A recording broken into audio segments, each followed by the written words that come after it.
Hello, dear students. MA final year ones. I'm a bit unwell. Actually, I'm having a very bad ear and throat pain. But I had to finish some up lyrical ballads for you, and it could not have been done without knowing Coleridge's his best friend's views about it. Okay, so Coleridge was very much in awe of his friend. He liked him very much, and he put him at the level of at par with Shakespeare and Milton.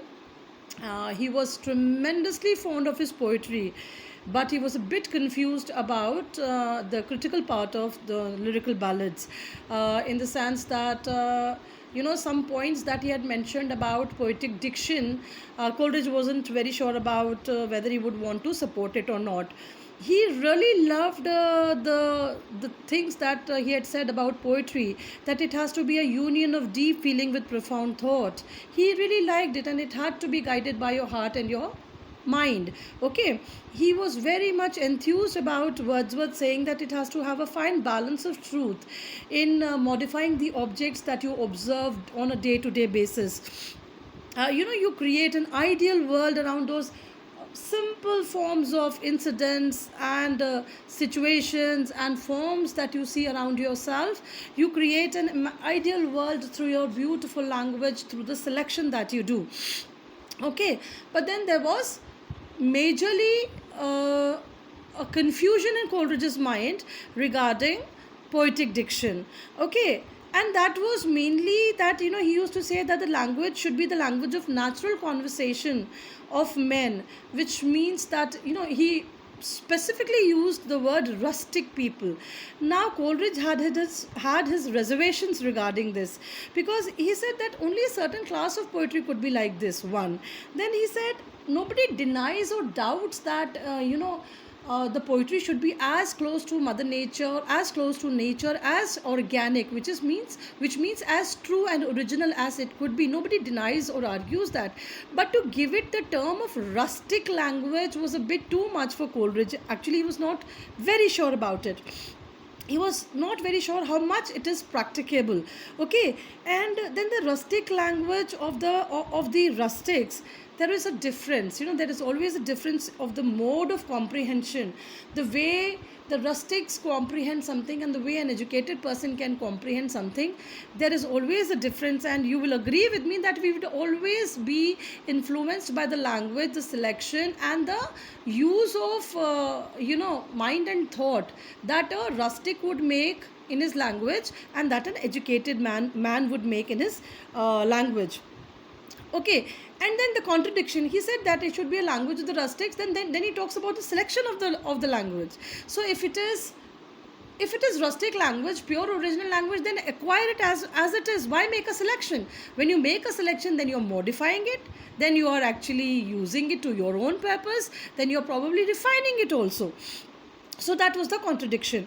And then there was Coleridge had a little doubt about Wordsworth saying that the language of poetry and prose could be the same. It is not. It cannot be. It's like, in prose, you see the words can be manipulated and ordered very differently from poetry. I mean, like if you were to use those modes of expression, the construction of your sentences, the order of your sentences, it can come very naturally in prose. The construction of your sentence, the way you order it, the way you put it, the way you use the modes of expression, it can come very naturally in prose. But then if you want to put it in poetry, it can be very disproportionate to a heterogeneous metrical poetry. It could not be the right thing to do. So he had these doubts about these two things. One is use of rustic language, second is that the use of poetry, the language of poetry and prose is the same, and third very important one beta, which he felt was that the third was that meter. Yes, the important thing was meter. He said that meter is used by the will and the volition of a poet. It can never be sort of artificial. It is a very difficult thing to do, to be honest. It is not easy. It is you have to practice a lot. Of course, if practice makes it less original, we cannot say anything about it. It is a very independent view that people have. But if meter is to be used, and if meter is according to Wordsworth, meter was not very important. Coleridge did not agree to that also. Meter will always remain important to poetry. Okay, then he said that, words that in the sentences, when you use words in sentences, they have their own kind, they have their own frequency, they have their own occasion. Okay, so in poetry they might be very correct, but vice versa, it cannot be very correct in prose. So basically, the language of prose and poetry has to be different. Okay, and meter can be only in poetry, it can never be in prose. And if you say that meter is not necessary, again, this is a very individual opinion. That was Wordsworth's opinion, but my opinion, I love metrical poetry.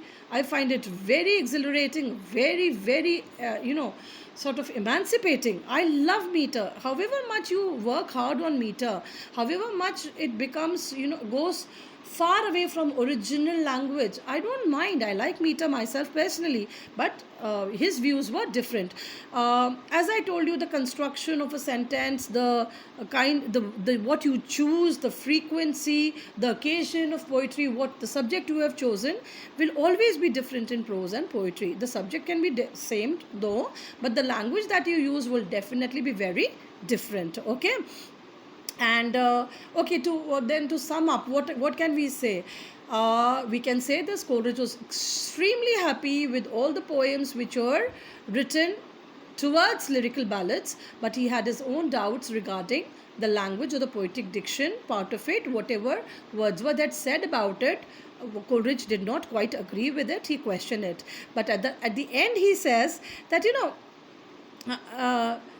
his amazing, impassioned, lofty, sustained style जो था, he has used these words, lofty, sustained, impassioned style of writing of Wordsworth was definitely in total contradiction with the real language of men, or the colloquial language, or the rustic language as the rustics use. So basically, what we find in the end is a friend who's a great fan of the other friend, who's a great fan of the poetry that has been contributed towards lyrical ballads, but has his own doubts towards the theory of lyrical ballads, which is the theory, or you called it in your paper, you call it criticism, is that the principles that govern the writing of good poetry has been questioned by his own friend, and we also do not agree in the entirety with Wordsworth. Now, children, thank you for listening to me. As I had asked you in the last video, do you want to complete this paper with me? There are just two writers left that I want to do with you. One is Ilan Showalter and the other one is Matthew Arnold. Arnold, his essay is actually the answer. Very written in very simple language, and basically, some very pinpointed important points in that, which you can always remember and learn it from the, even if I don't give you notes, you can learn it from the essay itself. You can quote it from the essay itself. I have to do the paper 9B with you, which is American. I'll do 5 poets with you. You can please tell me on WhatsApp whether this has been helpful to you, and whether for a break do you want to start with poetry, the next paper, because 2 writers of this paper I will do with you whenever and however you feel free, and to let me know. And one more thing, please read the PDFs that I'm sending you, and then listen to my lectures. It will be a great help. Okay, as I told you, in this paper, if he's saying impassioned, lofty, original, sustained poetry of Wordsworth is the best, sorrily you will have to learn these words. I can't substitute them for you. Okay, so this terminology of paper of criticism is important. What somebody says for the other person, those words you will have to learn. Okay, thank you and keep in touch. Bye bye.